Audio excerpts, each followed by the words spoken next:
Aujourd'hui, je vais vous raconter l'histoire de l'habitation Loyola, un lieu où la foi, la richesse et la souffrance sont entremêlées dans un passé colonial complexe.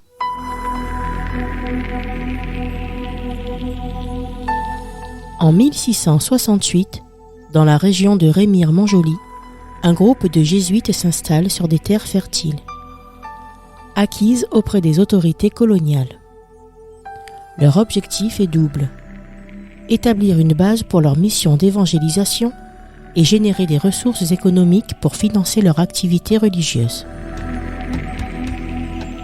Ils bâtissent ce domaine Habitation Loyola, un hommage à leur fondateur, Ignace de Loyola. Mais sous ce nom pieux se cache une exploitation qui va marquer à jamais l'histoire de la Guyane. Les jésuites transforment ces terres en une immense plantation. S'étendant sur plus de 1000 hectares, le domaine produit du sucre, du café, du cacao, de l'indigo et du coton, des denrées très prisées en Europe. Ces produits enrichissent la colonie et permettent aux jésuites d'étendre leur influence.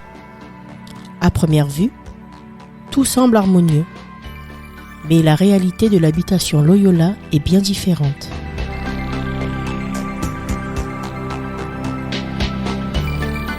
Le succès de cette plantation repose sur un système cruel, l'esclavage. Au XVIIIe siècle, environ 500 esclaves travaillent ici. Des hommes, des femmes et des enfants, arrachés à leurs terres en Afrique, sont contraints à des journées interminables dans des conditions inhumaines. Sous le soleil brûlant, ils coupent la canne à sucre, récoltent le coton et traitent les feuilles d'indigo. La violence, la faim et les maladies rythment leur existence. Pourtant, l'habitation Loyola est bien plus qu'une simple plantation. C'est une petite cité organisée autour d'un pouvoir colonial. On y trouve une imposante maison de maître, symbole de l'autorité des jésuites. Une chapelle domine le site, où les esclaves sont baptisés et évangélisés. Une pratique qui mêle spiritualité et contrôle social. Un hôpital rudimentaire, une forge, une purgerie pour le sucre et un cimetière complètent cet ensemble, illustrant l'autonomie de cette plantation.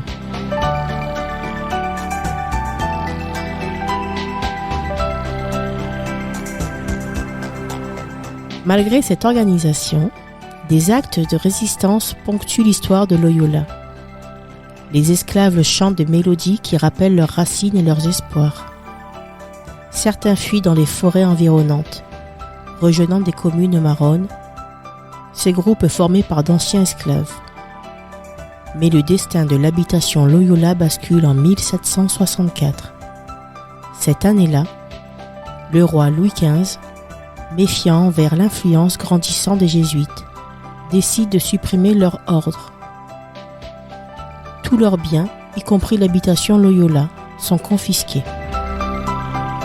Le domaine est rebaptisé Beauregard et passe entre les mains de divers propriétaires. Cependant, les temps ont changé et la plantation ne retrouve jamais sa prospérité passée. Lentement, la forêt reprend ses droits, engloutissant les bâtiments et les souvenirs dans un silence pesant. Il faut attendre 1988 pour que les vestiges de l'habitation Loyola soient redécouverts. Lors des fouilles entamées en 1994, les archéologues mettent à jour des traces des fondations, des bâtiments, des installations agricoles et même des objets du quotidien. Ces découvertes racontent l'histoire d'une Guyane coloniale où richesse et souffrance cohabitaient.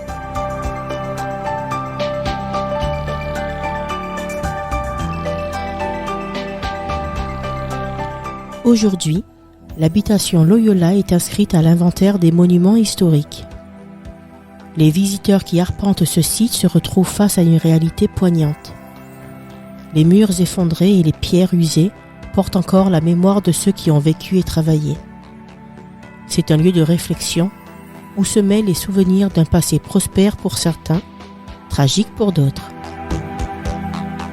Dans le murmure du vent qui traverse les ruines, certains disent entendre les échos du travail des esclaves, leurs chants et leur silence chargés d'espoir.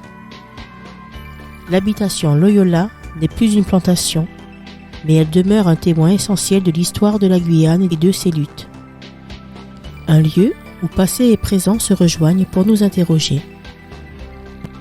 Et vous, avez-vous déjà visité le site archéologique de Loyola ? Des journées portes ouvertes lors des fouilles archéologiques et des journées du patrimoine s'adressent au grand public. Profitez-en!